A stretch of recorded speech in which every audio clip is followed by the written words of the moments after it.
FishTankTV.com. What's going on, my friends?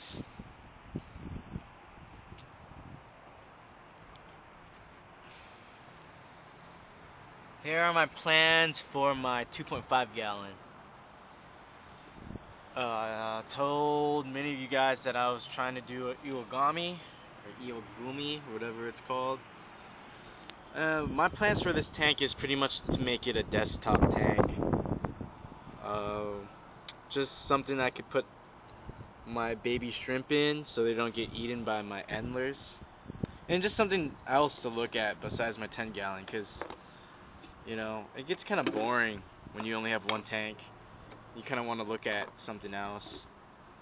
I put the wood in there. This is driftwood I found at the river next to my house. They don't really work, dude. I mean, maybe if I soaked them for a while and had a filter.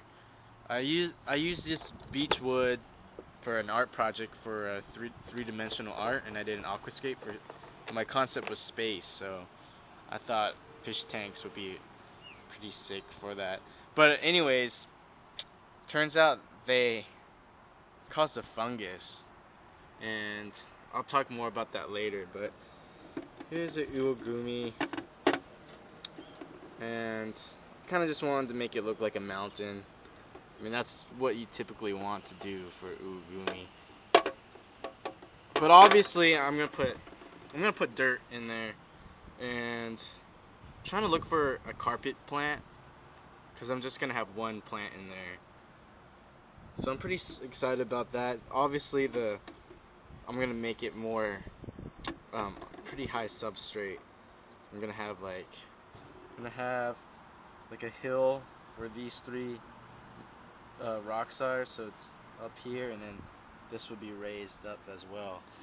So essentially, this is gonna be about that high up, and raising the level will help this point go up higher, so your eye, it'll lead to the corners better. This is an old 2.5 gallon I found in the shed. The edges are really sharp. I cut myself like a few years ago. And this is a newer one that I bought that I actually used for the art project. Now I can't figure out if, because there's some fungus in this, and I just had this sitting out by the windowsill, and you can see there's a bunch of shit in there. Sorry for the language, and I haven't really been doing water changes. I heard you're supposed to do like 100% water changes weekly, and I haven't probably changed this for like a good month. But look at the Nubius. It's doing actually quite well. This used to be in my 10 gallon. Yeah, I did have another piece and a piece of Java Fern, but I put it in the outdoor tank. And I can't decide if I want to get rid of the moss. I might just, because it's not, you can tell it's really yellow. It looks more yellow in person. And it's just dying, and I really don't know what to do with it.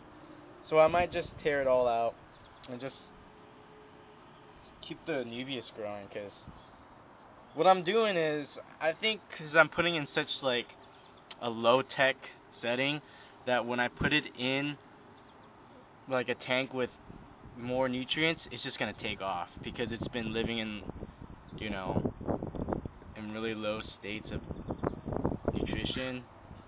You know, that makes sense, kind of. I have a theory that if you grow plants when they have less nutrients, less elements and shit like that, that after, oh, there's a wasp. What was I saying? Alright, so if I low tech to high tech, pretty much. If I can condition a plant to grow well in a low tech setting, it's gonna take off if I put it in a high tech. So I don't know. I'm gonna experiment with it. But if you guys have any suggestions, or let me know what you guys think about this layout, I'm pretty stoked about it. I think it'd be kind of sweet just to try Iwagumi. And If you guys think I should save the moss, let me know. I mean, it's really yellow. I mean, it's not anywhere near green. Oh, those are my hats. Spraying my hats with protective spray and letting air out. Oh, that's pretty much it. This is my little bucket of rocks. That's what I'm doing out here. It's such a nice day. I guess it's not gonna snow. Haha. Let me take you guys over to my outdoor tank.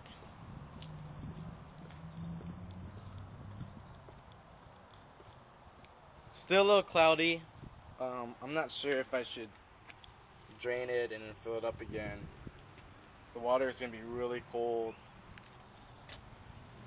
when I fill it up, so I don't really want to shock the plants. But it's really warm. This is really fun, by the way. I'd like to thank everybody who's doing outdoor tanks. God damn.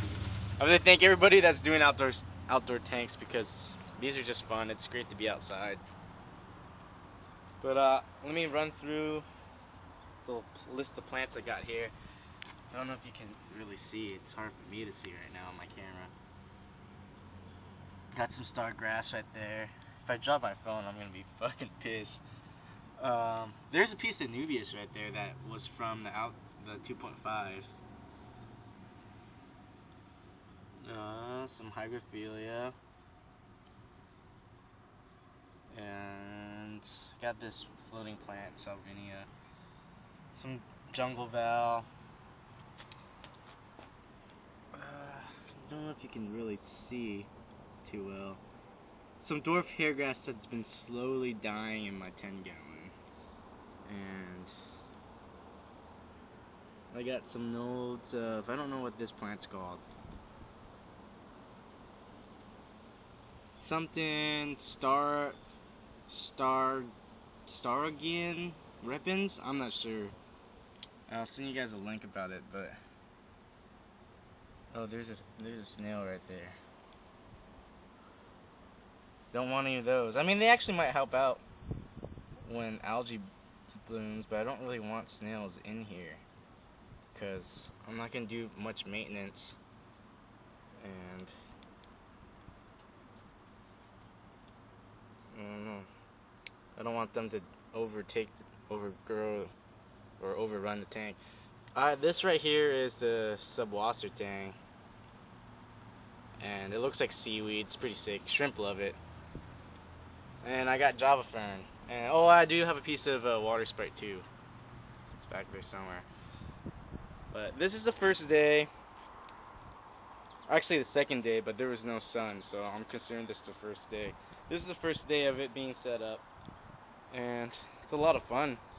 I can't wait to see how well it does, and eventually I'm gonna put some white clouds in here as soon as the water gets better and it gets cycled and the plants are taking off.